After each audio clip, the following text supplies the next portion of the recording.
काफी ऊंचा।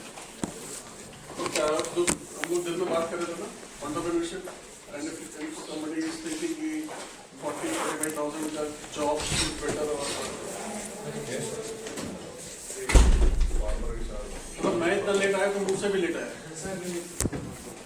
क्या काम करना है? होल्डर।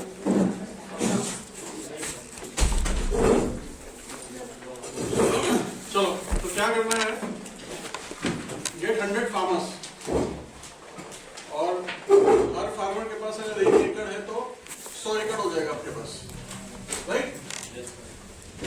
और अगर इनपुट सप्लाई की बात करोगे तो एक सीजन में उसका इनपुट सप्लाई हो जाता है 10,000 का, होता है?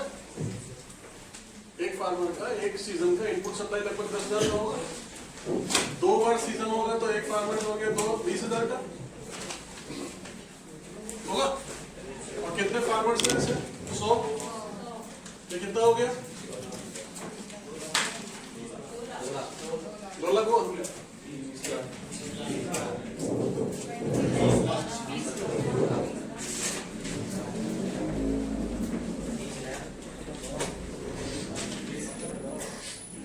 ठीक है।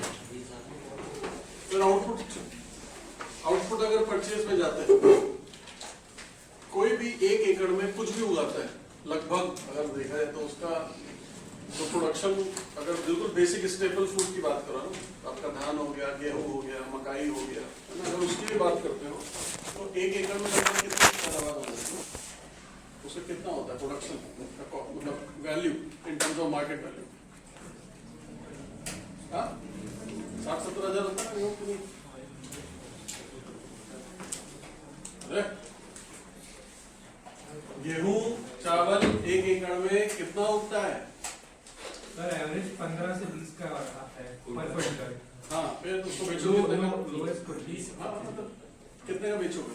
सर उसका अभी मार्केट रेट है 2300 रुपए गाड़ी चल रहा है। 2200 300 2400 40 से 50 हजार आ जाएगा एक सीजन। हाँ, यही तो बोल रहा हूँ, 40 हजार आ जाएगा। आउटपुट परचेस कितना हुआ? 40। 2 सीजन कितना हुआ?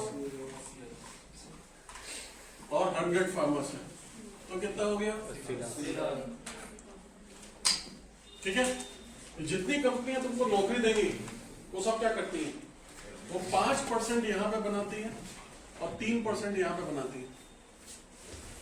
ठीक है। तो अगर इसकी 5% की बात करोगे तो कितना हुआ? 5 2 10। ये हटा दो, ये हटा दो, कितना हो गया? और ये अगर यहाँ 3% बनाती है तो 240, राइट? 100 फार्मर की ये है तुम्हारी पूरी गणित। ठीक है। और एक एफपीओ में कितने फार्मर्स होते हैं? 500 फार्मर्स होते हैं। तो अगर एक एफपीओ भी तुमको ठीक मिल गया तो 3.4 इंटू 40 तो 5 दिया 15 और 4 2 कितना हो गए? ये है साल भर की कमाई। अब समझो तुमको नौकरी कितना है तो क्या जरूरी है? पढ़ना कि 500 फार्मर से कनेक्ट करना? क्योंकि पढ़ के भी वही करोगे। कुछ जरूरत है इसमें? ये धंधा यही है ना, बेसिक धंधा यही है। So if you are thinking कि 40 to 50,000 rupees का सैलरी लेकर के you are very happy and you have invested good amount of money into some good course, sorry. हाँ, सीखना जरूरी है, that is for sure. सीखना यहाँ पे क्या है? Management skill. क्योंकि प्रॉब्लम कहाँ है? Where is the challenge and where is the problem? Problem is all these FPOs. Sir ये 10,000 जो था आपने जो लिखे हैं, ये सीड और पेस्टिसाइड का लिखे हैं? सब बिल्कुल सब बिल्कुल। सर 10,000 नहीं, ज्यादा आता है सर। अरे भाई मैं बिल्कुल बेसिक, बिल्कुल गिरी हाल की बात कर रहा हूँ। मैं ये कह रहा हूँ कि लाख रुपए महीने तक कमा सकते हो अगर ये तुम्हारे पास एक एफपीओ हो जाए बस। मैं कमिंग सर। अरे ठीक है, तुम ज्यादा कमा लो। नहीं सर, बहुत ज्यादा है। मैं कह रहा हूँ ये बड़ी कंपनीज का धंधा यही है। एक बेसिक एक मैं बात बता रहा हूँ। मैं अगर बोलूँ तुमको आलू उगा रहे हैं, अब आलू का क्या इनपुट सप्लाई लगेगा यार? एक एवरेज मान लो कि अगर एवरेज कुछ कोई नॉर्मल चीज उगा रहा है, कोई नॉर्मल सब कुछ कर रहा है, तो ये इसमें प्रॉब्लम कहाँ है? चैलेंज कहाँ है? चैलेंज क्यों लोग नहीं कर पा रहे? अगर इतना इजी है, मैं बहुत बता रहा हूँ, तो मैं क्यों नहीं कर रहा हूँ? नहीं, वो सब बात की बात है। पहला प्रॉब्लम है ये फार्मर्स। मैंने यहाँ पे आया अज्यूम कि one farmer is having 1 acre of land. Who these farmers are? These farmers are smallholder farmers. They don't have land, they don't have capacity, they don't have competency and they don't have capital. तीनों सी गायब है। मतलब competency नहीं है, उनको नहीं पता market में बेचना कैसे। They don't have management skills first. Second, they don't have capital. उनके पास पैसा नहीं है कुछ इसमें करने के लिए। उनको सब कुछ उधार में लेना पड़ता है। जब उनका सामान बिकता है तब वो पुराना वाला उधार देते हैं, वापस करते हैं। और यही आपके लिए अपॉर्चुनिटी है, बिकॉज ये लोग इनको प्रीमियम प्राइस पर इनपुट सप्लाई करते हैं क्योंकि तुम्हारे पास आज पैसा नहीं है। सो दे गिव, आपको पता है इनपुट सप्लाईज में जो प्रॉफिट का मार्जिन है कंपनीज के लिए वो कितना होता है? तो नौकरी करके आप बताओ, अंदाज नहीं लगा पाओगे। बताओ अलग अलग होता है सर। अगर एक पेस्टिसाइड की बात करें, केमिकल में अलग होता है, पीजीआर में अलग। पेस्टिसाइड बता लगभग कितना सोच सकते हो मार्जिन? 13%। और कोई अंदाज लगाओ। पेस्टिसाइड बनाने वाली जो कंपनी है, जो मैन्युफैक्चरिंग है, जब वो मार्केट में सेल होता है तो उसको फायदा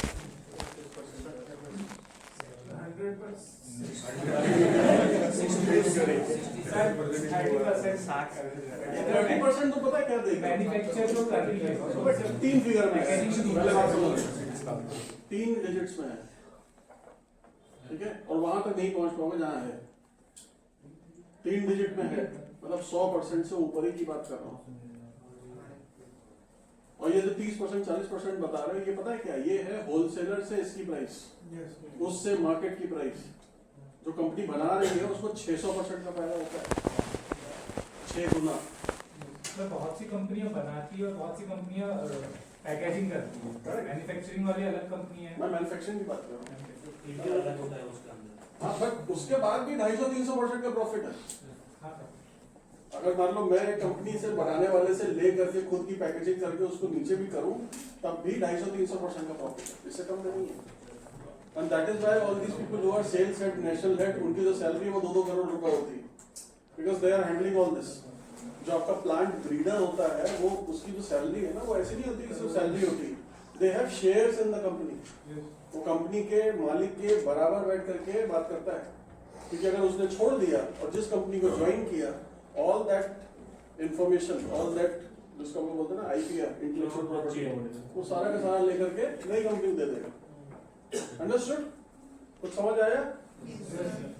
तो कहने का मतलब ये है कि in case if you have 1 FPO in contact, a good FPO in contact, if you have 500 farmers in that FPO and they are doing something good, गिरी से गिरी हालत में you can make 1 lakh rupees a month. That is first.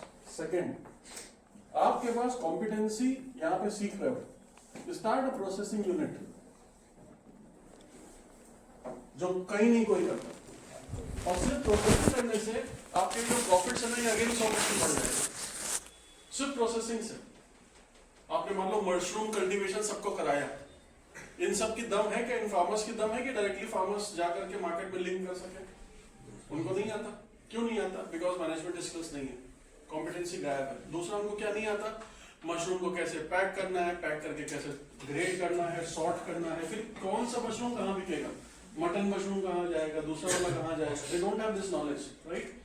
You are coming from agricultural background and you also have understanding that how farmers behave, उनकी problems क्या है. So those of you, right? Those of you कहने का मतलब those people who have done something in agriculture and they are bachelors, जिनको agriculture की थोड़ी भी knowledge है, and if they have good acumen of business, they should start a business without any doubt. Because सरकार अभी क्या देती है? आप DPIP के अंदर जाइए, आप पहले बिजनेस को शुरू करने के लिए 5 लाख लीजिए और उसके बाद 15 लाख और लीजिए, 20 लाख रुपए तो सरकार 2 साल में दे देती है। इससे बड़ा प्रोसेसिंग प्लांट क्या डालोगे? ये एक पार्ट है। दूसरा, ये जो FPO है इसको भी सरकार 25 लाख रुपए देती है, तो do a joint venture with them, 20 आपके 25 उनके 45 लाख रुपए में एक अच्छे से एफपीओ को सपोर्ट करो और सारा काम कर सकते हो। हाँ बताओ। सर प्रोसेसिंग के लिए हाँ, एफपीओस में आप सीनियर पोजीशन पे नहीं जा सकते, मतलब you can not B a CEO. क्यों? क्योंकि एफपीओस में रहने का फर्स्ट फंडा है you should be a paid up capital person, मतलब आपका उसमें शेयर होना चाहिए। आपका शेयर होने का मतलब आप किसान होने चाहिए। तो अगर कोई आपके ऐसा है जिसके पास छोटी जमीन कुछ छोटा है, उसको दिखा के आप किसान बन सकते हो।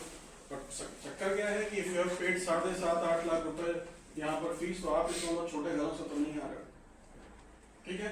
तो अब क्या कोई फार्मर आपको अपने कंपनी का सीईओ बनाएगा? आंसर इज नो, वो बनाएगा नहीं, क्योंकि आप फार्मर नहीं हो।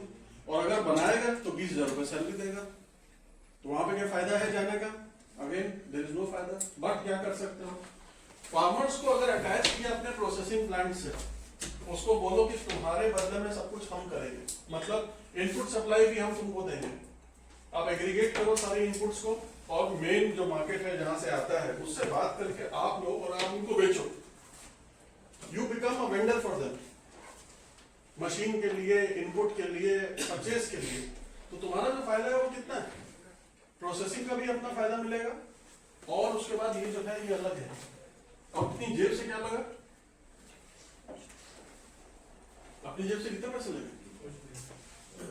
सिर्फ एक तरह का टाइम, उन किसानों के साथ बैठ के बात करने का, उनको अपनी बात समझाने का, क्योंकि इसमें उनका भी फायदा है।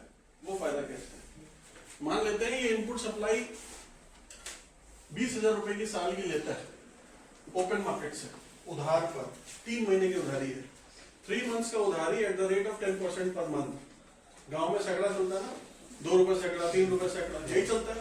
तो अगर वो 2 रुपए सैकड़ा पे भी लेता है किसी से उधार, इसका मतलब हर 100 रुपए पे 6 रुपए उसने इंटरेस्ट का पे किया होगा।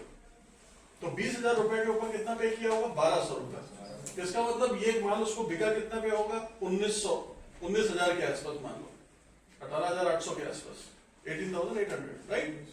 तो जिस दुकान वाले ने बेचा उसको कितने का पड़ा होगा? कुछ तो फायदा का ही बेचेगा। यू आर सेइंग 30 से 40% फायदा उसको भी हो रहा है। तो इसका मतलब इसकी कॉस्टिंग कितनी है? 12,000। If you go to a main source and get this at 10,000 and supply it at market price, मतलब 12,000 का, तो किसान को भी तो सस्ता मिला। किसान इज ग्रोइंग लीची और किसान इज ग्रोइंग कस्टर्ड एप्पल, उसको पता ही नहीं इसके बाद करना क्या है। आप लीची का जूस बनाओ, प्रोसेसिंग में डाल दो, कस्टर्ड एप्पल का आइसक्रीम बना दो, प्रोसेसिंग में डाल दो। समथिंग यू कैन डू जो किसान नहीं कर सकता, बिकॉज किसान सारे किसानों से बात नहीं कर सकता, बिकॉज वो किसान कौन है? ही इज ओनली मालिक ऑफ 1 एकड़, सो ही डोंट डू बिजनेस, उसको दिमाग ही नहीं है। वो क्या अच्छा कर सकता है? वो उगा अच्छा सकता है। कब अच्छा उगा सकता है? जब उसको ट्रेन किया जाए, बताया जाए। तो do a demonstration plot for them, जो अपनी खेती है उस पर डेमोन्स्ट्रेशन प्लॉट करो, उसको मार्केट से लिंक करो। कि डायरेक्ट लिंक कर दो? नहीं, तो तुम्हारा तो धंधा खत्म हो जाएगा। तो अपने प्रोसेसिंग प्लांट से उस प्रोडक्ट को लिंक करो। So if they are into millets, you start doing something with millets. If they are into some fruits, you start doing something with fruits. If they are into some other kind of vegetables, you start doing something for these vegetables. अगर आप ऐसा कुछ भी कर पाते हो processing में, आपके जो प्रॉफिट्स हैं वो किसी भी एक नौकरी से बहुत ज्यादा, राइट। तो वापस आते हैं ईडी पर, एंटरप्रेन्योरशिप पर। या तो ये सब कुछ तुम अपने लिए कर सकते हो, और या फिर जहां नौकरी लगेगी उसके लिए ये करना है, because they have made their big businesses on this basic idea. इसके अलावा आइडिया कहीं है नहीं, इसके अलावा इरिगेशन कुछ है नहीं। बाकी जो चीजें वो तुम्हारी पहुंच से दूर है। अगर तुम्हारे कॉम्पिटिटिवनेस में होती, you would have been in that position, not at this school, not at this position. समझा? कुछ समझ आया? कहीं कुछ और डाउट बताओ।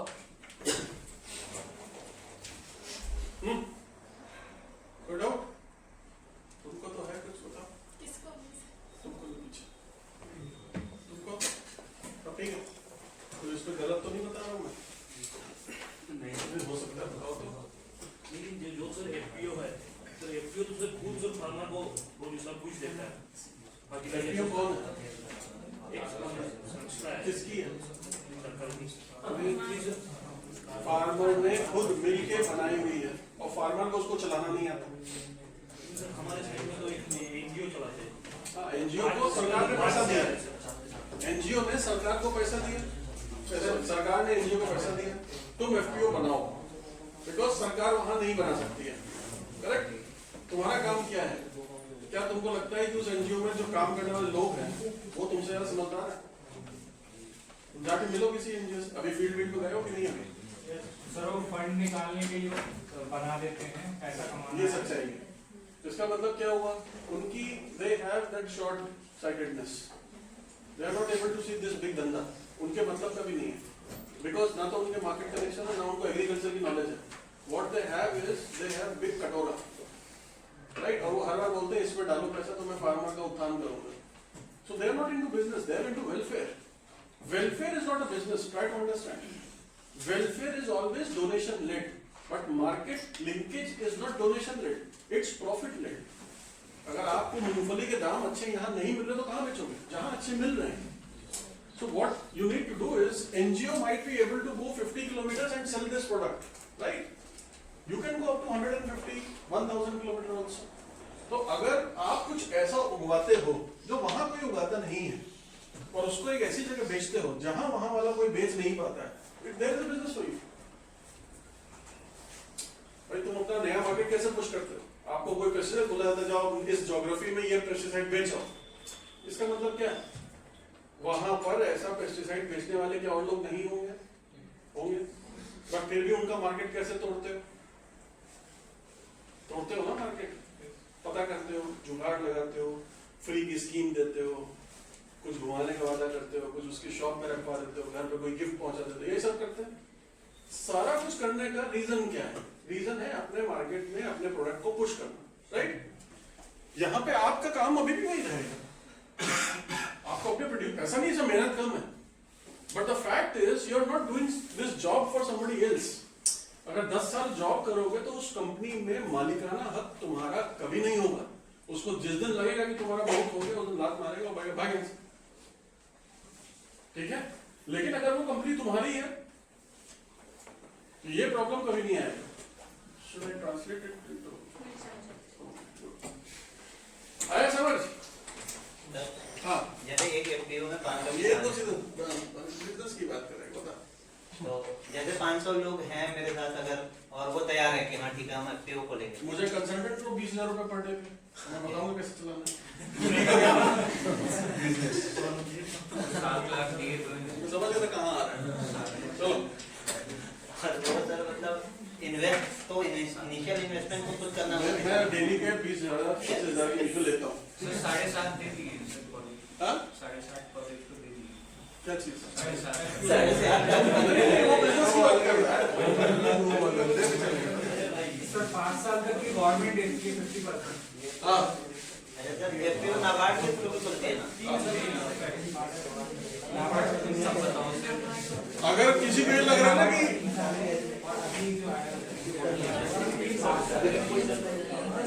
अगर ये लग रहा है कि एफपीओ क्या है तो देश भर में लगभग 10,000 एफपीओ है, 10,000 से कम नहीं है। मतलब each and every farmer is already covered. लड़कियों को लग रहा होगा कि अरे एफपीओ वाला सही नहीं लग रहा, you get into SHG, self help groups, उससे काम करना शुरू करो। वहां पे भी बिजनेस ऐसे ही है, बिल्कुल सेम मैकेनिज्म है, थोड़ा पैसा कम है बिकॉज, लेकिन वहां घुसना आसान है। बिकॉज घुसना इसलिए आसान है बिकॉज लेडीज के पास और भी दिक्कत है, उनके पास एसेट्स नहीं है but they have skills, right?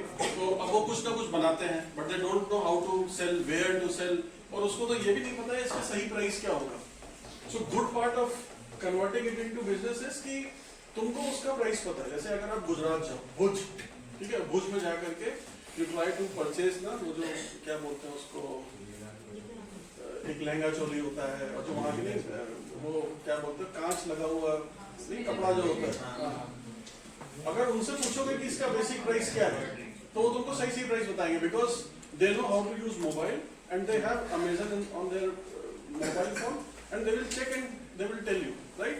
But यही सेम चीज जाकर के नॉर्थ ईस्ट में करने की कोशिश करो, या बिहार चले जाओ मधुबनी पेंटिंग के बारे में बात करो, या हिमाचल चले जाओ वहां पे जो लोकल का वहां आर्टिजन प्रोडक्ट है उसके बारे में बात करो। लोगों को अंदाज ही नहीं कि कितने का बिकता है, कुछ नहीं पता। लेकिन गुजरात में लोगों को ज्यादा पता है, साउथ चले जाओ लोगों को ज्यादा पता है, literacy level. So wherever they are literate, you have to enter in a different mode. Wherever the literacy level is less or the penetration of mobile services is less, you have to enter into a different mode. थोड़ा दिमाग लगा के करो, जितना पैसा लगाया है ये सब निकल आएगा। सब दिल्ली और घर तो आते जाते रहते होगे। घर गए, थोड़ा सा माल भर रहा है और यहाँ पे जाके कहीं ना कहीं प्रदर्शनी लगा करके बेच दी, बिक जाएगा।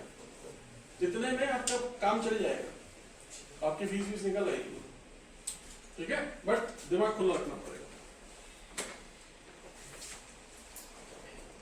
ठीक है? ये है एंटरप्रेन्योरशिप। जितनी भी बात करी मैंने, इसमें कुछ ऐसा नहीं था जो नया था। There was nothing कि जो आपको पता नहीं था। क्या चाहिए था? लाइट का सुनो, रिफ्लेक्शन सुनो, हम दिख रहे हैं? इसी में तुम्हारा कल्याण हो जाएगा, दोनों तरफ, या पॉजिटिव से या नेगेटिव। तो एंटरप्रेन्योरशिप क्या करता है? एंटरप्रेन्योरशिप का मतलब है आप एक किसी बिजनेस को सोचते हो लेकिन एक नए इनोवेटिव तरीके से। अगर आपने नॉर्मल तरीके से सोचा तो वो एंटरप्रेन्योरशिप नहीं है, माइंड, वो बिजनेस को कॉपी करना है, ठीक है? फॉर एग्जांपल आपने समोसा बेचना शुरू किया, यू नो समोसा, समोसा बेचना शुरू किया और वो समोसा कितना बना के बेच सकते हो? एक दिन में 100 बेच सकते हो, मे बी 1000, मे बी 10,000। क्या कभी उसका समोसे का प्रोडक्शन 1 लाख तक कर सकते हो? आंसर क्या है? नहीं। लेकिन हल्दीराम ने ये सीख लिया कि एक दिन में 1 लाख समोसा कैसे बेचना है। सीखा है कि नहीं? हल्दीराम का एक दिन में 1 लाख समोसा बिकता है, तो फिर उसने अलग क्या सोचा? आउटलेट्स, ठीक है? और उसने समोसे की शेल्फ लाइफ बढ़ा दी, सड़ेगा नहीं। कैसा समोसा बनाया? मिनी समोसा, और मिनी समोसे को करा पैकेट में पैक। अब ये कब तक चलेगा? ये चलेगा 12 महीने। तो मतलब हम 50 लाख समोसा बना के भी रख सकते हैं और ये खराब नहीं होगा 6 महीने, and then I will sell it in market. इसमें से कुछ भी ऐसा नहीं है कि तुम नोट्स बना रही हो बैठ के, साथ में याद भी करती तो पेपर भी दे देंगे। आज तक ग्रेजुएशन तक तुमने जब नोट्स बनाए हैं, दुनिया में क्या हुआ?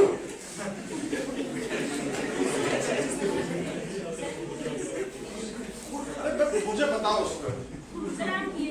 नहीं, मुझे कुछ नहीं, मुझे पता है तुम हेयर कर रही हो। मैं तुमसे बात, जनरल सबसे बात, तुमसे स्पेशली मुस्कान ना, आप लोगों ने ग्रेजुएशन तक सबने नोट्स बनाए, दुनिया में क्या उखाड़ लिया? अभी भी मत बनाओ नोट्स। सुनो, जो मेरा टेस्ट पेपर होगा वो स्लाइड से होगा, स्लाइड में शाम को भेज दूंगा। जिस दिन पढ़ाऊंगा उस दिन शाम को भेज दूंगा। स्लाइड रख लेना, उससे तुम्हारा हो जाएगा पेपर, ठीक है? और पेपर के पहले मैं इंपॉर्टेंट भी बताता हूँ। तो आज नहीं बताया जूनियर सीनियर किसी ने, मैं इंपॉर्टेंट बता दूंगा, तो वही आ जाएंगे। 20 क्वेश्चन देंगे, 20 में से 20 आ जाएंगे।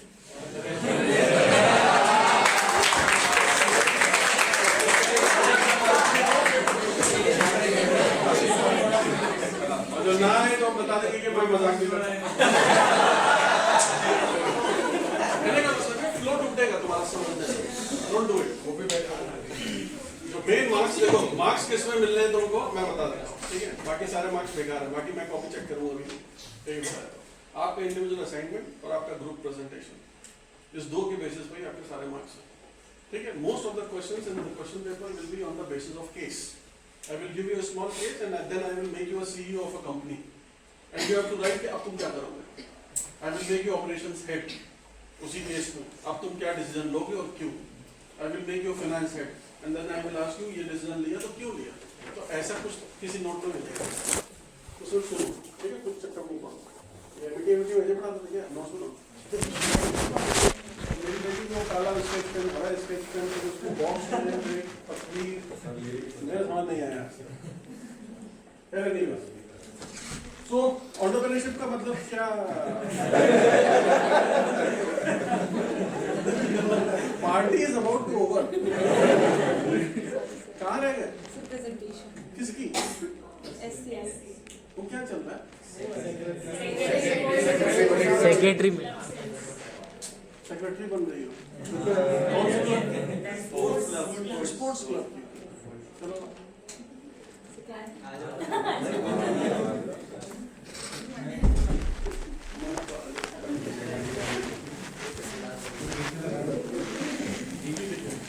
हमारे पास ये सब उसका तो कुछ नहीं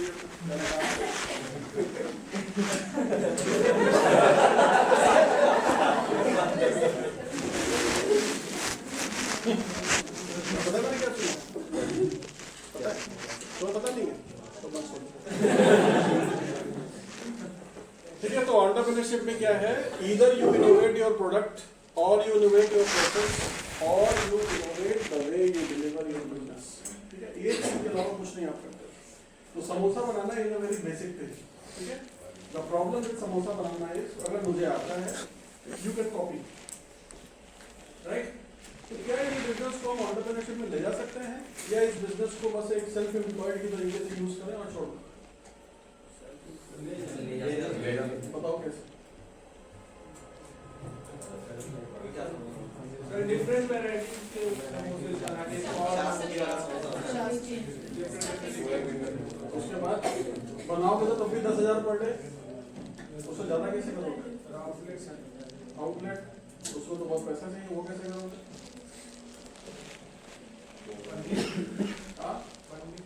मंडी किससे कौन देगा तुम्हें समोसा की बनाने? क्या भाई कितना बेचते हो अभी? अगर 10,000 बेचते हो तो तुम कितने पैसे लगोगे?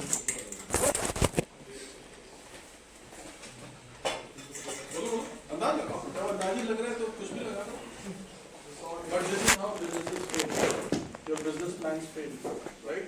क्यों? क्योंकि आपने प्रॉपर प्लानिंग कुछ नहीं की। ठीक है, अभी मैंने तुमसे भी पूछा, बताओ कैसे बनाओगे इस बिजनेस को? सर डिफरेंट फ्लेवर देके सोचा। फिर बात है मुझे 1 लाख समोसे रोज बेचने हैं, आप अभी कैसे करोगे वो बताओ। अरे आउटलेट में पैसा कौन देगा भाई?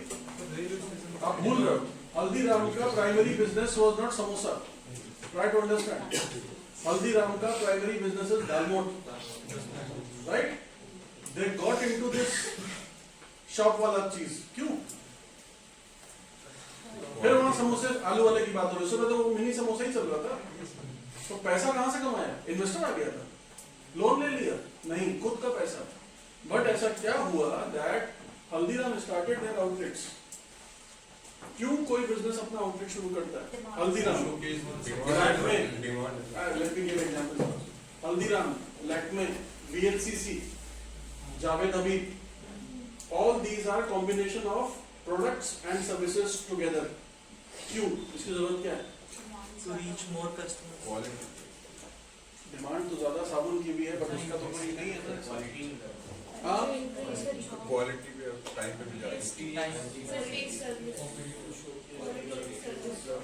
कैसे बताओ? हल्दीराम में ट्रस्ट बना हुआ है सर, क्वालिटी पे मिल जाती है, चीजें टाइम पे मिल जाती है। नहीं, तो हल्दीराम के फायदे मत बताओ। तुम ये बताओ कि वो लोग तो एक दालमोट बेचने के बिजनेस में थे, फिर अपना आउटलेट खोलने की जरूरत क्या है? लैक्मे क्या चीज बेचता है? Cosmetics. Why they opened up their bridal makeup salon? Javed Habib क्या करता था? बाल काटता था। Why he entered into a business of men's cream? VLCC क्या करता था? वजन कम करता था। Why they came out with different products? ये जो आउटलेट वाला बिजनेस है, इसमें मेन फंडा क्या है? ये लोग क्या सोचते हैं? क्या सोच करके सर्विस वाला प्रोडक्ट में घुस जाता है, प्रोडक्ट वाला सर्विस में घुस जाता है। सारी कैटेगरीज को ऑक्यूपाई करना। तुम सुबह के सेशन में आई थी, क्यों? सर अभी ठीक हो? बताओ। मतलब ये लोग सब कैटेगरीज को ऑक्यूपाई करना चाहते हैं और मार्केट में उसका जाइंट बनना चाहते हैं। उससे जाइंट बन जाएंगे। मतलब ब्रांड वैल्यू क्रिएट करेंगे तो मे बी वो अपना बिजनेस एक्सपैंड कर पाएंगे। What else? तो कैन वी थिंक कि नायका का इसके आगे लिपस्टिक स्टोर के बाद अपना एक ये भी आ जाएगा? बिल्कुल आएगा। क्यों? ऐसा क्या होता है कि उसको सोचना पड़ता ही नहीं है, जरूरी है? सर जब भी बिजनेस चालू करते हैं तो वो लोग सोचते हैं कि हम एक सेगमेंट से चालू करते हैं, फिर जैसे जैसे उसको रिकॉग्निशन मिलती है वो दूसरे, जैसे मामाअर्थ ने बेबी प्रोडक्ट से चालू किया था, फिर उन्होंने बाद में जो है वुमेन्स के लिए एक्सपैंड किया और ये सब जो भी प्रोडक्ट्स हैं वो बाद में आए थे। तो वो चालू छोटे सेगमेंट से करते हैं, थोड़ा सा रिकॉग्निशन मिलती है, वो एक्सपैंड करना चालू करते हैं। Different variety of products, but product में सर्विस कब ऐड हो जाती है? When they want to sell their own product rather than contacting with like franchise contact with them, they found that their own service will get a more profit rather than involving third party. Good. Is it making some sense to anyone? बाकी वो की घंटी बज रही है कि नहीं? एक टाइम ऐसा आएगा आपके बिजनेस में कि जब आपके प्रोडक्ट्स का ना डिफरेंशिएशन लोग नहीं महसूस करेंगे. For example if I am using a Lakme product और मुझे लैक्मे के अलावा कोई और ऑप्शन मिलता है, I will start using that product. I will try. Javed अभी से मैं बाल कटवा रहा हूँ और फिर उसके बाद एक नया आ गया, मैं उसके यहाँ भी बाल कटाने चला गया. But the point here is if I am attached to certain service और I am attached to certain product, I will not leave it. इसका एग्जाम्पल क्या है? इसका एग्जाम्पल है लड़के. लड़के क्या करते हैं? बचपन से जिस नौवे से बाल कटाते हैं वही रहता है. जल्दी बदलते हो नहीं, लेकिन जैसे जैसे तुम बदलते जाते हो, बढ़ते जाते हो, एज ज्यादा होती है, वो क्या शुरू करता है? भैया फेशियल कर दें आज, भैया चंपी कर दें, क्या तेल लगा दें, क्या सर में तुम्हारे. So he start giving you those extra services on the basis of the trust he has built up with you. लड़कियों के एग्जाम्पल क्या है?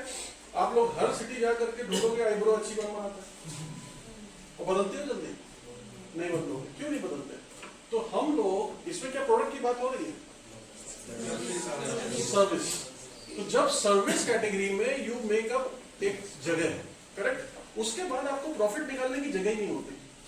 बिकॉज आप कितना टाइम लगाओगे किसी एक के साथ, एक फेशियल पर, एक हेयर कट पर, आप कितना मैक्सिमम टाइम लगाओगे? 1 घंटा, 2 घंटा, इससे ऊपर नहीं लगाओगे. So till the time that person is sitting on your chair, he is earning money for you, right? तो उसके बाद जैसे ही वो घर गया, there is a detachment with you and your service. How can you keep that attachment? वो है कि मैं आपको एक जाते जाते एक क्रीम दे दूं, भैया ये एक सीरम लेके जाओ, ये एक तेल लेकर के जाओ, इसको लगाना और ये आपको 1 महीने तक ठीक रहेगा. अब देखो, service dissociated on that front. जैसे आप उसकी चेयर से उठे, but as soon as you reached home, आपके पास 1 महीने यूज करने के लिए है, और 1 महीने में आईब्रो भी दोबारा आएगी और बाल भी दोबारा आएंगे, वापस पे पहुंचोगे. Similar thing happened when you use products. आपने लैक्मे का एक प्रोडक्ट यूज किया, right, but after certain time Lakme का क्योंकि प्रोडक्ट है, the problem is that product can be copied. Just like samosa. एक आदमी ने एक क्रीम बनाई, वो क्रीम का बड़ा अच्छा रिस्पॉन्स हुआ, नाइट क्रीम टाइप आ गई है, कुछ भी आ गया, सन क्रीम, सन ब्लॉक, कुछ भी आ गया. Somebody saw कि भैया ये क्रीम बहुत अच्छी बिक रही है. Now it is easy for me as a market entrant, मैं पूछूंगा लैक्मे की ये क्रीम 200 की बिकती है, मैं 180 की बेचूंगा. या आई एम प्रीमियम, तो मैं बोलूंगा ये ऑर्गेनिक प्रोडक्ट से बनी हुई, this is 225. But for me the point of play is this. ना कंपटीशन में ऐसे कर लूंगा, लेकिन अगर मुझे ये पता है कि ये क्रीम को लेकर के इस सैलून में जाकर के ऐसे करके मेरे साथ ट्रीटमेंट होता है, क्या इसको कॉपी करना आसान है? अब ये आसान नहीं है. Because now you have to copy service delivery. Understood? Same happens in agriculture. Agriculture में एक ही लड़का एक एरिया में इनपुट सप्लाई एक कंपनी का नहीं 4 कंपनी का कर सकता है. क्यों? उसकी नौकरी एक कंपनी छूटती है, दूसरी कंपनी उसी लड़के को उसी एरिया के लिए फिर पकड़ लेती है. क्यों? किसके साथ? ये क्या है? सर्विस. क्या प्रोडक्ट ने बहुत असर डाला? प्रोडक्ट ने कोई असर नहीं डाला. Whether you are selling product A, product B or product C, it depends upon your relationship with them. If you have a good relationship, आप वो बेच लोगे. If you don't have good relationship, आप देश की सबसे अच्छी कंपनी में काम करो तब भी नहीं बेच पाओगे. So यही है कॉम्बिनेशन आपके प्रोडक्ट और सर्विस का. एग्रीकल्चर में एक और चीज काम करती है, वो क्या है? डेमोन्स्ट्रेशन. ठीक है, वो डेमोन्स्ट्रेशन क्यों काम करता है? Because as soon as you say कि भैया हमारा ये फर्टिलाइजर अच्छा है, पीपल विल आस्क कैसे. ठीक है ना? और वो जो कैसे है वो कैसे दिखाओगे? You go to the village meeting, उसके बाद आप वहां पे एक डेमोन्स्ट्रेशन प्लॉट करते हो, वहां पर उसको करके दिखाते हो, लगा के दिखाते हो. इफ दे फील कि हाँ आपके इनपुट्स अच्छे थे, उसका हार्वेस्ट अच्छा हो रहा है, प्रोडक्शन अच्छा हो रहा है, यील्ड अच्छी हो रही है, पेस्ट कम लग रहा है, everything put together, they will see the output in next 3 months. और 3 महीने में अगर उसको आउटपुट अच्छा मिला तो आगे क्या होगा? तुम्हें बेचना पड़ेगा, वो खुद खरीदेगा, वो फिर खुद खरीदेगा. ये क्या चीज है? ये वो चीज है कि आप पहली बार कहीं गए और आपको एक सूप किसी ने ट्राई किया, ये सूप पी के देखो, अगर आपको अच्छा लगेगा next time you will purchase, अगर वो अच्छा नहीं लगेगा तो अगली बार परचेज करोगे नहीं करोगे। एग्रीकल्चर में you have to be very careful at the time of delivery of the service, because service delivery will give you trust and product delivery will give you quality. तो अच्छा प्रोडक्ट अगर सही तरीके से बेचोगे तो बहुत अच्छे से बिक जाएगा, लेकिन अगर रिलेशनशिप अच्छा है तो बुरा प्रोडक्ट भी बिक सकता है। समझ में आया? बिकॉज उसमें आपका कंज्यूमर के साथ क्या है, एक एसोसिएशन। एंटरप्रेन्योर क्या करता है, इन सारी बातों को, जितना मैंने आपको बताया, इन सारी बातों को ध्यान में रखता है। यही फार्मर है, यही बेचने वाला है, but every time I will come and give you a new story. ठीक है? और वो नई स्टोरी किससे रिलेटेड होगी? फार्मर की इनकम, फार्मर की फैमिली, फार्मर का वेलबींग, फार्मर की सब कुछ, क्योंकि यही फार्मर है जो मेरा मेन कंज्यूमर है, इसको ही बेचना है ना मुझे। तो हर बार क्या करना पड़ेगा, हर बार फार्मर के आसपास की ही जगह ढूंढी जाएगी। आज की डेट में जितने भी कंपनी चल रही है which are working in agriculture sector, वो सारी की सारी कंपनी क्या कर रही है, फार्मर्स को अच्छी सर्विस देने के ऊपर फोकस करती है। चाहे वो कुछ बेच रही हो, चाहे वो कुछ सर्विस दे रही हो, चाहे वो ट्रेनिंग कर रही हो, चाहे वो रेंट और हायर के लिए ड्रोन्स दे रही हो, they all are talking about only one thing, that customer should be satisfied, right? Why customer should be satisfied? Because of this reason. अगर एक बार एक अच्छा कस्टमर बना लिया, repetition of business is something जो आपके साथ होता रहेगा, right? So large companies कैसे काम करती हैं? Large companies make relationships and then foster it. उसको धीरे धीरे धीरे रखती हैं। ठीक है? तो मैं 3 कंपनी का नाम दूंगा, बताना सबसे अच्छी कौन और सबसे चोर कौन। रिलायंस, आदित्य बिरला एंड टाटा। ठीक है? किसी का आंसर में कोई डिफरेंस है? लेकिन क्या ये क्वेश्चन घर में सिखा पढ़ा के भेजे हैं? क्या किसी को स्कूल में पढ़ाया गया, किसी किताब में लिखा है? This is called value proposition. अगर हम सब के आंसर्स टाटा के लिए ज्यादा लॉयल कंपनी का हाँ है और चोर कंपनी का रिलायंस में हाँ है, इसका मतलब ये वैल्यू प्रोपोजिशन उस कंपनी ने हमारे मन में क्रिएट करी है, ये किसी और ने नहीं किया, हमारे पेरेंट्स ने नहीं किया, हम किसी ने कुछ नहीं किया, किसी बुक में भी नहीं लिखा है, किसी क्लास में भी डिस्कस नहीं हुआ है, but even then answers are common, right? ये क्या है? This is called value proposition. Entrepreneur इन्हीं बारीक बातों को ध्यान रखता है। अगर वो नहीं रखेगा तो वो बिजनेस से आउट है, बिकॉज एक कॉमन सामान बेचने वाली कोई भी कंपनी मार्केट में आ सकती है, लेकिन उस कॉमन को कैसे खास करना है। 10 रुपए का नमक का पैकेट आता है, ठीक है, और सबसे लॉयल कंपनी क्या बताइए आप लोगों ने? टाटा का एक पिंक सॉल्ट आता है जो 100 रुपए का आता है। कौन सा खाओगे? अभी भी टाटा खाओगे, क्योंकि लॉयल्टी जुड़ी हुई है ना। 10 रुपए का नमक कितने में खरीद रहे हो? 100। अब बताओ वो लॉयल है या अच्छा मार्केटर है? समझ में आया? तो ब्रांड लॉयल्टी होने की वजह से आप 90 रुपए ज्यादा भी पे कर सकते हो एक 10 रुपए की चीज पर। कितना मार्जिन हो गया? 900%। ये होता है, तो समझ आया?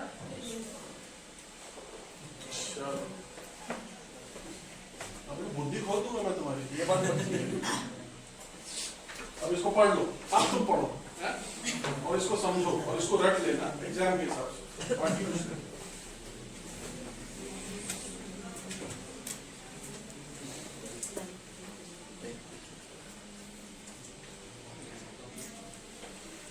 कुछ ऐसा जो और बताओ?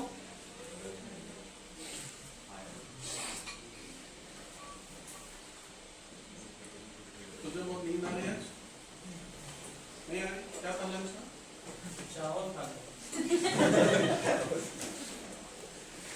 चावल के साथ क्या?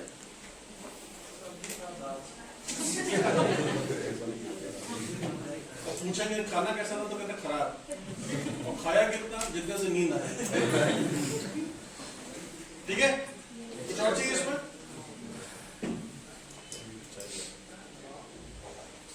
स्कोप क्या है? Scope of any activity depends upon context.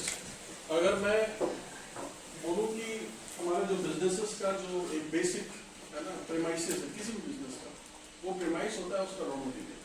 ठीक है, अगर वो रॉ मटेरियल यहाँ अवेलेबल है और उसका कुछ प्रोसेसिंग हो सकता है और वो कहीं बिक सकता है, इसका मतलब वो बिजनेस यहाँ चल रहा है। लेकिन इसके कई सारे अपवाद भी हैं, देयर आर सो मेनी वैसी चीज, जैसे मोमोज, ठीक है, अभी 10 साल पहले इंट्रोड्यूस हुआ, लेकिन आज की डेट में हर हफ्ता ऐसा नहीं जाता होगा जिसमें मोमोज नहीं खाओ, कहीं ना कहीं डायरेक्टली इनडायरेक्टली वो घुस ही जाता है प्लेट में, ठीक है।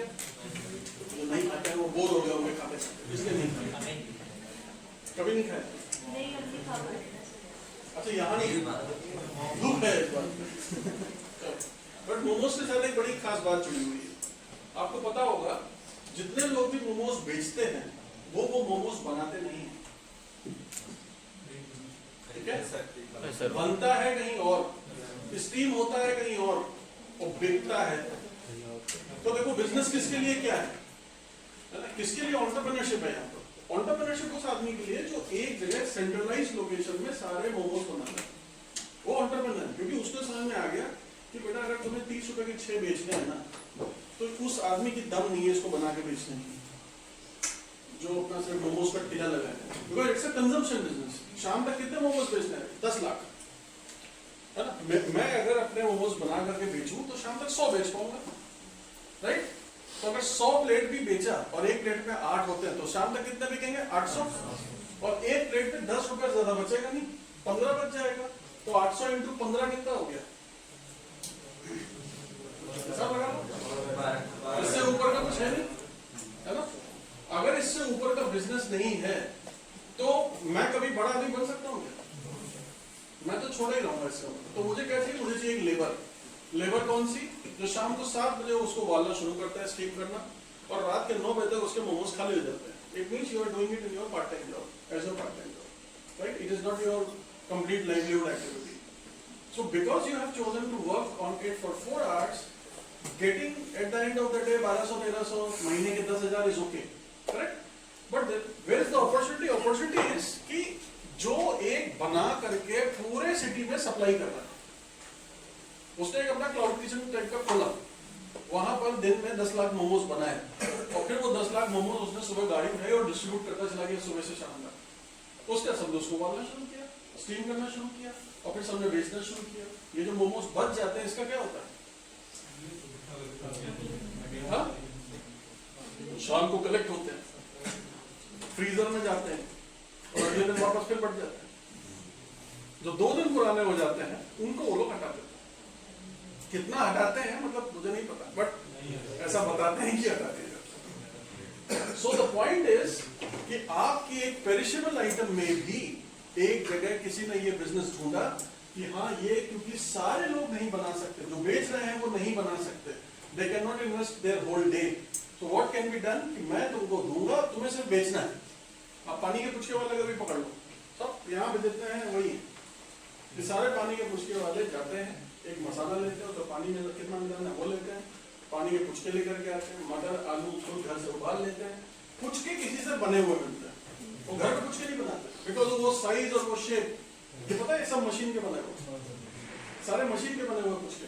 अब इसकी कई फैक्ट्री होगी, और वो फैक्ट्री दिन में क्या कर रही है? वो बनाती है 1 करोड़ 50 लाख बल्क। तो एंटरप्रेन्योर इसमें कौन हुआ? और ये जो छोटे छोटे हैं जो बेच रहे हैं कौन हुए? ये उनके फ्रेंचाइजी होंगे, ठीक है। अब इसी बिजनेस को बड़ा कर लो, डोमिनोज, पिज्जा हट, बर्गर किंग, ये सब भी तो यही कर रहे हैं, बस बेचने की जगह अलग है और लेवल ऑफ बिजनेस अलग है, लेवल ऑफ इन्वेस्टमेंट अलग है, कॉन्टेक्स्ट अलग है। पानी का पुचका सड़क के किनारे पे खड़ा हो जाएगा, डोमिनोज वाला किसी शॉपिंग मॉल में ऊपर फूड कोर्ट में जगह ले लेगा, पिज्जा हट अपनी दुकान ले लेगा, कॉन्टेक्स्ट ही तो बदला। लेकिन कैसे नॉर्थ ईस्ट का मोमोज आपको इंट्रोड्यूस करा दिया जाए, that is the business idea, ठीक है। कैसे चाउमीन इंट्रोड्यूस हो गई भारतीय खाने में, दैट वाज द आइडिया। और इतने साल सब कुछ होने के बाद भी वाओ मोमोज ने इसको फिर से एक नया शेप दिया, एक नया कलर दिया, एक नया तरीके से आपके सामने रखा, and made a retail chain out of it. वो आदमी entrepreneur. So entrepreneurs do not only think about business, it's not about business actually, it's about the overall ecosystem, how people perceive me or my service or my product, and how I should satisfy them. If I am able to satisfy my customer with one or the other product, definitely I am done. मुझे पता है ये कैसे काम करेगा। Boat का example, ठीक है, बोट में ऐसे ही है। बोट कोई बहुत ही बढ़िया प्रोडक्ट नहीं बनाता है, सब लोग अभी जान चुके हैं, ठीक है, मैवरिक है, ये है वो, लेकिन जिस तरीके से उसने मार्केट को कैप्चर किया था वो कैसा था? वो अपने टाइम में उस समय का पहली बार था। अब उसके बाद सब लोग वही करने लगे, so now things are like getting repeated. तो ऐसे में जब आपका प्रोडक्ट या आपकी service is something which can be easily copied, entrepreneurs fail नहीं होंगे, वो उस धंधे को छोड़ देंगे, वो कुछ नया शुरू कर लेंगे, because they have that grit. उनको पता है मार्केट में कमी कहाँ निकालनी है, where are the loopholes, how to get hold of that challenge, and if they are able to find solution for that challenge, they have a new business. Understood? So an entrepreneur has good opportunity and vast scope in selling service rather than manufacturing a product. वो क्या करता है entrepreneur? अगर मुझे carpentry आती है तो मैं क्या करूंगा, एक दिन में एक टेबल बना दूंगा, right? So this is about product. एक दिन में कितना प्रोडक्ट बना सकते हैं, डिपेंड्स अपॉन माय स्किल। तो समोसा वाला एक दिन में कितना समोसा बना सकता है, 10,000। But if I am able to customize it, मतलब सारे समोसे बनाने वालों से मैं बनवा करके रख लूं and then pack it, freeze it, sell it, this is service delivery. This is not about product, this is about adding value in terms of service. So entrepreneurs को ये अच्छे से पता होता है कि इस पूरी सर्विस लाइन में, इस पूरी सप्लाई चेन में which are the weak links and where to enter. तो अगर आपसे किसान वाली जो बात हम लोग करते हैं ना, किसान हर बार वही बात है कि किसान के साथ अब इफ यू स्टार्ट है ना, इनपुट सप्लाई से शुरू करो, देयर इज अ गैप। उसके यूज करने में देयर इज अ गैप, उसकी ट्रेनिंग कैपेसिटी बिल्डिंग में देयर इज अ गैप, उसके हार्वेस्ट करने में, उसको प्रोडक्शन करने में there is a gap, processing में बिग गैप, मार्केट लेकर के आने में गैप, उसकी packaging, sorting, grading gap, license gap, पूरी वैल्यू चेन में गैप है। इसीलिए बिजनेस अपॉर्चुनिटीज कैसी हैं, बहुत ज्यादा। So as soon as you are able to get that business opportunity, you have a readymade business with you. ठीक है, 3 C चाहिए, कैपेसिटी चाहिए, कॉम्पिटेंसी चाहिए, कैपिटल चाहिए। अगर ये आपको अच्छे से समझना आता है, then you can get into any business related to agriculture. Farmers do not know management skills, farmers do not have capital to start business. उनको प्रोसेसिंग का तुम बताओ, वो नहीं समझेगा, उसे नहीं फर्क पड़ता है, उसको उसका टोटल कैपिटल भी नहीं 1 लाख रुपए होता है, तो वो 5 लाख 6 लाख बात करना शुरू करोगे, वो उड़ जाएगा, उसको लगा ये क्या बात हो रही है।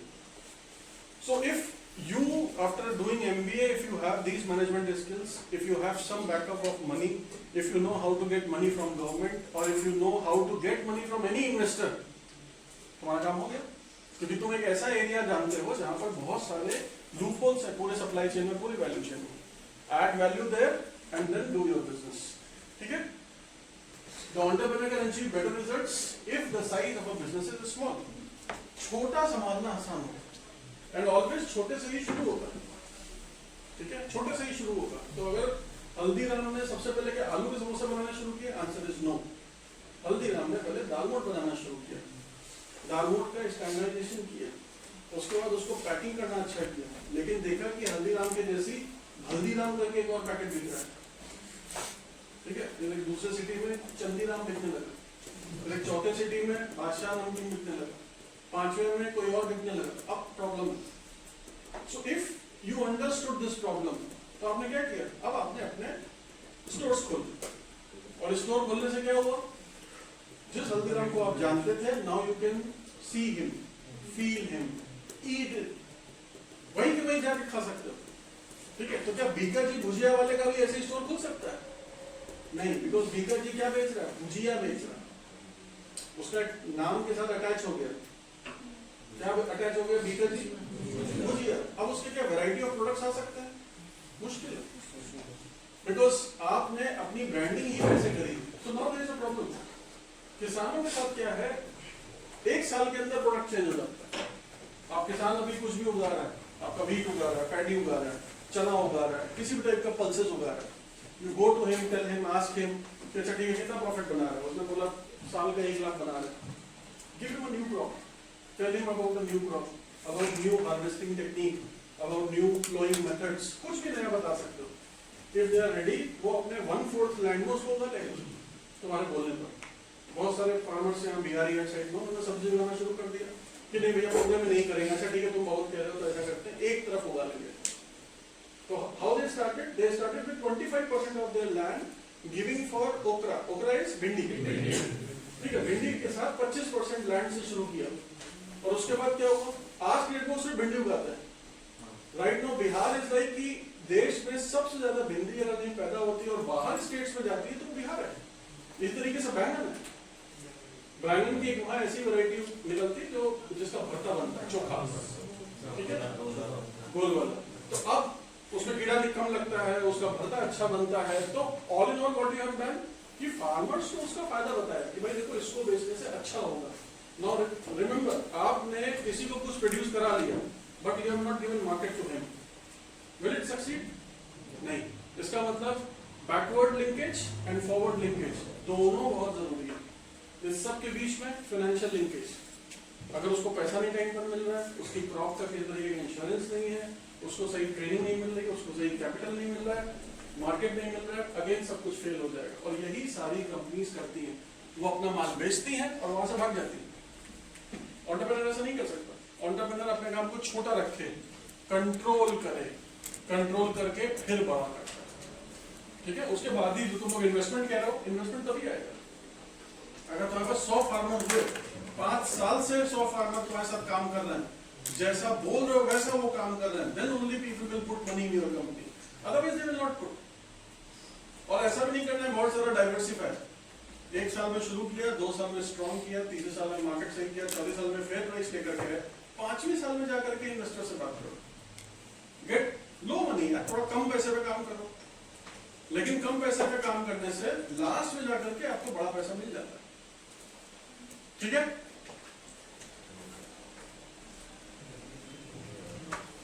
एंटरप्रेन्योरशिप में these 2 क्लास कितने बजे का? 10 मिनट टाइम।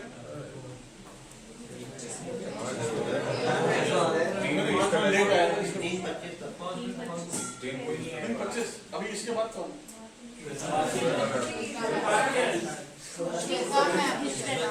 इन हाउस से बाहर से आती है।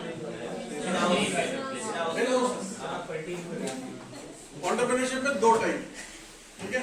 एक है आपका इनोवेशन और दूसरा है आपका एसएमई, जिसका एग्जांपल ऐसे हो सकता है जैसे हम बाजार गए, ठीक है, और हमने पूछा कौन सी आइसक्रीम अच्छी लगती है, तो किसी ने कहा चॉकलेट अच्छी लगती है, बटर स्कॉच लगती है ना। 200 लोगों से सवाल पूछा, 180 लोग पूछा कि बटर स्कॉच। अब मैं वापस से अपनी फैक्ट्री में मैंने बटर स्कॉच बनाई, मैंने पैकिंग अच्छी कर दी, यार मुझे कुछ भी जानने की इससे जरूरत है और मैंने अपना सामान पुश कर दिया। मुझे किसको पटाना है? मुझे सिर्फ उस आदमी को पटाना है जो वो बेच रहा है, जो वो तुमको रिकमेंड कर रहा है। मतलब स्कूल के बाहर खड़ा हुआ आइसक्रीम वाला, कॉलेज के बाहर खड़ा हुआ आइसक्रीम वाला, तुमने बोला भैया एक बेल्जियम चॉकलेट देना, उसने नीचे से निकाल करके दी। तुमने कितनी बार देखा क्वालिटी मॉल से कि मदर डेयरी है कि क्या है?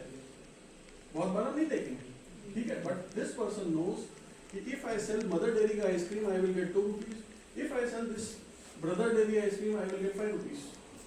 मैं कौन सी बेचूंगा? ब्रदर डेयरी की जाएगी। इसमें कोई इनोवेशन नहीं है।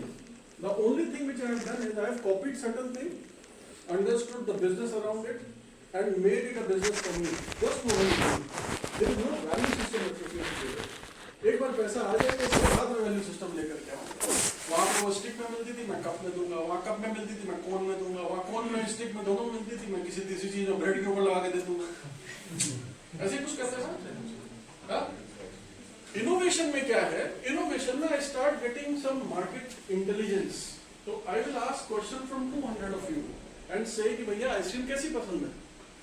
क्या आपको शुगर फ्री पसंद है? अगर शुगर फ्री वेरिएंट है तो आपको अच्छा लगेगा। क्या आपको आइसक्रीम में अमरूद का स्वाद हो तो अच्छा लगेगा? क्या पाइनएप्पल का स्वाद हो तो अच्छा लगेगा? फिर उसके बाद मैं वापस जाऊंगा अपनी लैब, अमरूद वाली आइसक्रीम बनाऊंगा, बना करके आपको चखाऊंगा। चखने के बाद आपका फीडबैक पूछूंगी और फिर जब 200 में से 160 बोलेंगे बहुत अच्छी है, आई can pay 100 rupees for this, then I will go back and start a full business around it. Nix ice cream gelato based जो बनाते हैं, ठीक है, उसमें वेजिटेबल ऑयल नहीं यूज करते। एक स्कूप लेने में अगर आप जाते हो बास्किन रॉबिन्स में, कितने पैसे ले लेते हैं?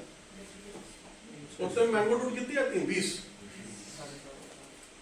ठीक है। तो अब बात यह आती है कि किसी चीज के लिए वी आर रेडी टू पे 290 rupees even for a scoop, और किसी चीज के लिए वो जो ठेले वाला है उसको भी हम चमेट लगा रहे होते हैं, 15 रुपए नहीं, पहले तो हम 12 के लिए जाते थे। दिस इज समथिंग इनोवेशन, क्योंकि आप एक नया टेस्ट ट्राई करना चाहते हो। आपको लगता है ठीक है मैंने तो खा लिया, चलो मैं तुमको भी खिलाता हूँ। तो निक्स आइसक्रीम ने जो अपना मार्केट क्रिएट किया है वो कैसे क्रिएट किया, उसने कोकोनट आइसक्रीम लेकर के आया था पहले। और कोकोनट आइसक्रीम कैसी थी, eight the time of eating that ice cream you will gate shreds of coconut in your mouth. इसी तरीके से एक क्या है उसका मल्टीमेट करके कुछ नाम है ऑरेंज जूस का।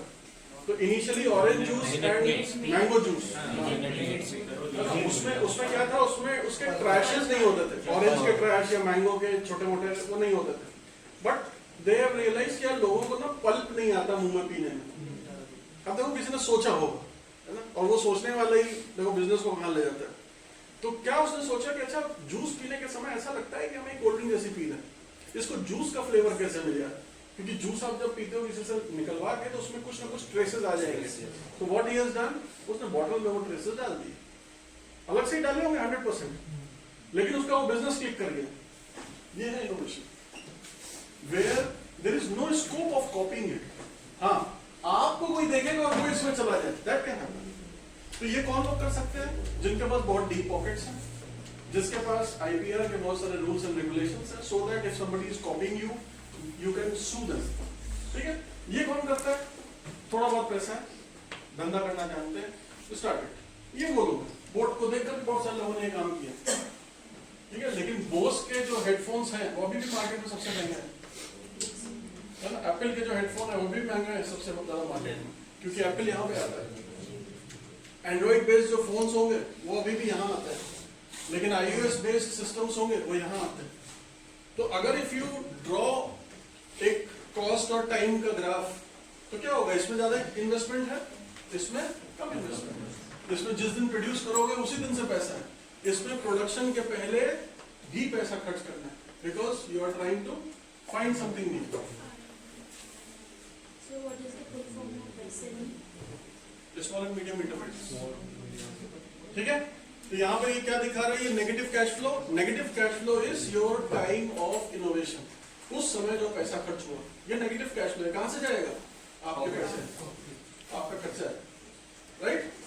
So anything which require research, which require lab, उस समय आपका पैसा खर्च होगा। कोई मार्केट इंटेलिजेंस करना है, मार्केट रिसर्च करना है, किसी तरीके का एनालिसिस करना है, that is your cost, your efforts. If you want to innovate a product, ये पैसा खर्च होगा। ठीक है, coming back to agriculture. Agriculture में those companies which are into seed production, वो सारी कंपनी क्या कर रही होती हैं, वो इसी में काम कर रही होती है, क्योंकि वो नया बीज बनाने की कोशिश करती है ना, चाहे वो जैसा भी बीज हो, लेकिन वो बीज को बना रही होती है। और बनाने में क्या होता है, एक बार बनाया, टेस्ट किया, फील्ड टेस्टिंग करी, रिजल्ट्स लेके आए, साइंटिस्ट को बताया, उसने फिर बनाया, फिर उसने अलग अलग कंडीशंस में उस बीज को लगाया। एक जगह मॉडरेट क्लाइमेट, एक जगह हार्श क्लाइमेट, एक जगह कम रेनफॉल, एक जगह ज्यादा ह्यूमिडिटी, 12-15 किए, 2-3 साल तक किए। और जब 2-3 साल 12-15 तरीके से करते हो, then you will get a right answer कि कौन सा बीज किस एरिया में ज्यादा अच्छा पैदावार देगा। ऐसे तो करते हैं। तो ये जो पूरा टाइम लगा, इस टाइम को खर्चा कौन उठाएगा, ये कंपनी उठाएगी। कितनी कंपनी ऐसी होंगी देश भर में, तो सीड प्रोडक्शन की अगर बात करोगे तो सिर्फ देश में 3 या 4 कंपनी होंगी जो वाकई सीड की ब्रीडिंग और प्रोडक्शन और ये सब में काम करती है। इसके अलावा सारे लोग इनकी कॉपी करते हैं, तो प्रॉफिट किसके पास जाएगा, उनके पास जाएगा, because they are the ones who is selling the formula, जो बेसिक फॉर्मूला है। उसके अलावा कहीं से नहीं मिलेगा। Hybrid seed can not be copied. Agriculture में एक ही प्रॉब्लम है, आपको फर्टिलाइजर देंगे, आप कॉपी कर लोगे, सीड कॉपी नहीं हो सकता। और एक बात, seed is the only living thing. बाकी एग्रीकल्चर में जितना भी है उसमें कुछ भी लिविंग नहीं है। सीड कैसा है, लिविंग है, तो उसका ट्रीटमेंट अलग तरीके से होता है, राइट। तो if you are into seed processing या सीड का मैनेजमेंट या ऐसी किसी कंपनी में, आपके पास ये वाले बहुत पैसे होने चाहिए। अदरवाइज जितनी कंपनी है वो या तो किसी तरीके की ट्रेडिंग में होगी और या किसी तरीके की सेल्स में। इसके अलावा कोई बिजनेस नहीं है इसके आसपास, कुछ नहीं हो सकता, जो मैं फर्स्ट वाले सेशन में मैंने आप लोगों को बोला था, राइट। तो बेस्ट तरीका क्या है, सप्लाई चेन ढूंढा, गैप्स ढूंढे, गैप्स के आसपास अपना बिजनेस ट्राई किया। सारी कंपनियां यही कर रही हैं।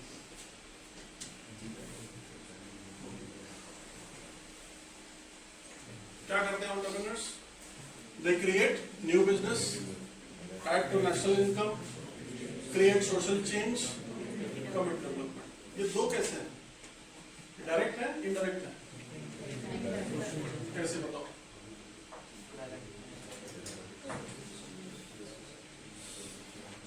इस सबका नेशनल से क्या मतलब है?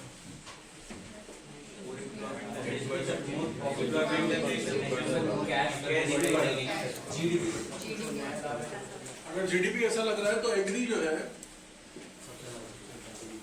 17.67% देता है टोटल जीडीपी का, ठीक है। और एग्री की वजह से जो एम्प्लॉयमेंट है वो लगभग 74%, और अगर शहर भर का मिलाओगे तो 47%, 74% में 85% आर स्मॉल होल्डर। ये वेलफेयर है। इसका मतलब जीडीपी के कंट्रीब्यूशन की वजह से ज्यादा जरूरी है या वोटिंग के कंट्रीब्यूशन की वजह से ज्यादा जरूरी है? ये भ्रम दूर कर लो। Agriculture is not seen as a business till now. People are not doing it commercially. Try to understand. It is more often treated as a social welfare economics.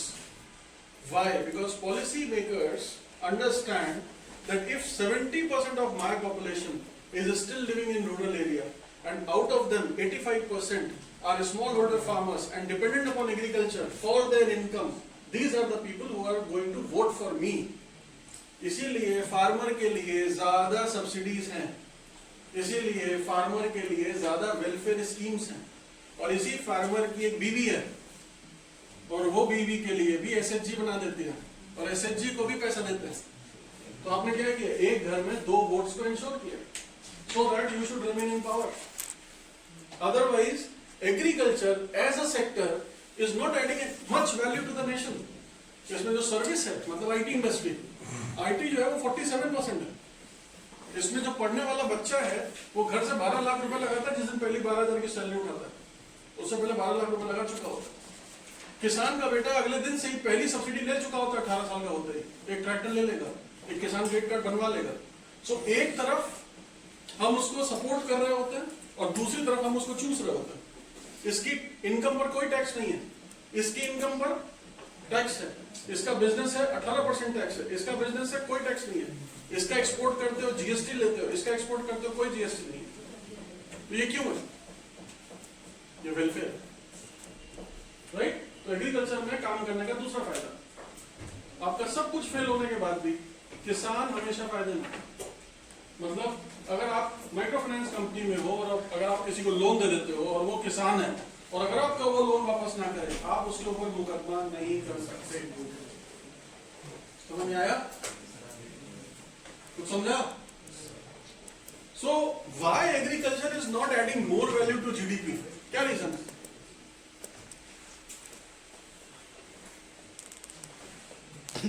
इतनी सारी बातें हो रही हैं तो एग्रीकल्चर फिर जीडीपी में क्यों नहीं ऐड कर पाया ज्यादा?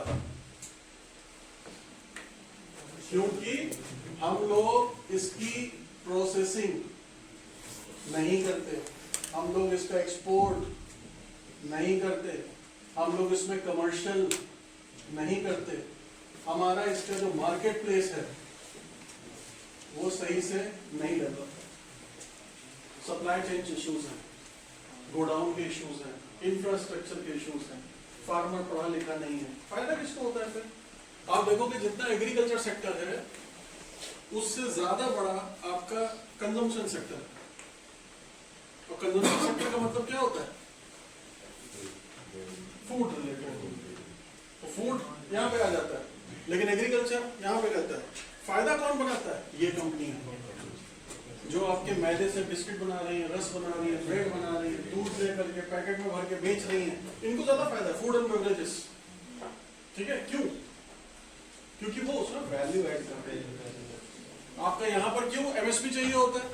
यहाँ पे एमएसपी चाहिए, सरकार ने खरीदा, इसने इसको सरकार को बेचा एमएसपी पे, सरकार ने खरीदा और इसको फिर राशन की दुकान में बांट दिया।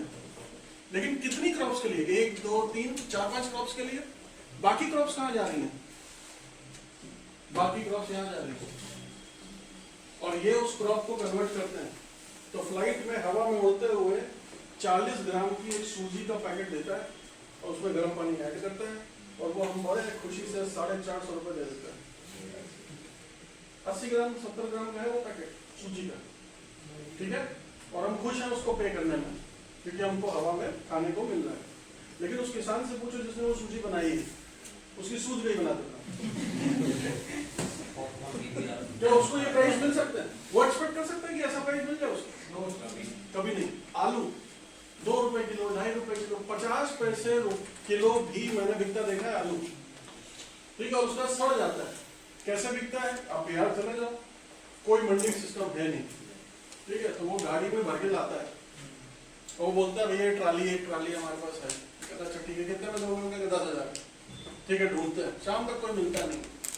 अब उसको उसी जगह खड़ा करना अपना वो ट्रैक्टर, वो कहेगा रात भर खड़ा करने के 800 रुपए लेंगे, ठीक है। अब उसकी कॉस्ट कितनी होगी? 10,800। अगले दिन कितने का बेचा? 11,000 का देंगे क्योंकि एक दिन उसका खर्च हो गया था। अगले दिन 2 ट्राली और आ गई, अब वो बोलता है 10,000, तो तुम्हारा बिकेगा नहीं, तो तुम क्या करते हो? अच्छा ठीक है 9,000 में ही ले लो।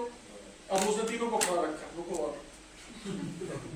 तो एक टाइम ऐसा आता है कि वो प्राइस होते होते होते होते 1,000 बचा, तो किसान गुस्से में आ जाता है और कहता है ये लो यहाँ पड़ा है, ये पड़ा है 1,000 रुपए के लिए, तुम यहाँ नहीं है, इतना तो मेरा डीजल लग गया। और गुस्से में फेंक करके वो टमाटर वो आलू चीजें फेंक के चला जाता है, जिसको वहां पे सांड बाबा खा रहा हो और जिसकी फोटो हम लोग टीवी में हर साल देखते। प्रॉब्लम कहाँ है? क्यों वो खरीद नहीं रहा? क्यों वो बेच नहीं पा रहा? उसका प्रॉब्लम क्या है? क्या लग रहा है?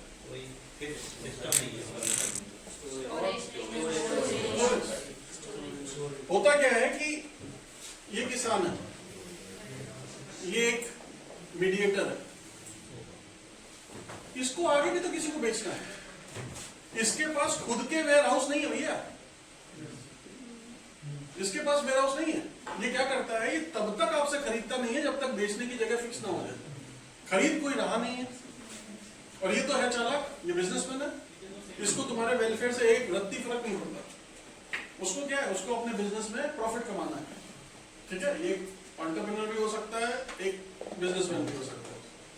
ये तब तक नहीं खरीदेगा जब तक उसका प्राइस कम ना हो जाए, कम प्राइस पर खरीदेगा, राइट। और इसको चाहिए फेयर प्राइस। और ये कौन है? ये बीच में बस 15-20% का मार्जिन कमाने वाला आदमी है, लेकिन इसके पास वेयर हाउस नहीं है। वेयर हाउस किसके पास है? इसके पास है। और इसकी वजह से ये यहां जा नहीं सकता क्योंकि उसको जाने नहीं देगा। एफपीओ क्या कर सकता है? एफपीओ क्योंकि डायरेक्ट 100 एकड़ के पास आपका काम है, आप डायरेक्टली किसी के पास जा सकते हो और डायरेक्ट उससे निगोशिएट कर सकते हो। इसलिए एफपीओ बनाए गए कि small holder farmers don't have capacity to negotiate with any seller. That's why let us create a small company so that they should become collective, and collective institution should talk to any institution, not to a vendor, not to individual. इसलिए institution to institution की बात करेंगे तब यहाँ farmer की जगह FPO आ जाएगा, and that is why these institutions are getting support from the government, so that government on one hand will ensure their welfare, on the other hand they will try to solve these problems. Understood? Her sector में सरकार ऐसे मदद नहीं करती है, right. सरकार ऐसी मदद हर सेक्टर में नहीं करती। कुछ सेक्टर है जहां पे मदद करती है, इस सेक्टर में मदद करती है। सो अगर तुमको इतना पढ़ने लिखने के बाद भी ये नहीं समझ में आ रहा है कि इसमें बिजनेस करना चाहिए, मूर्ख हो। चलो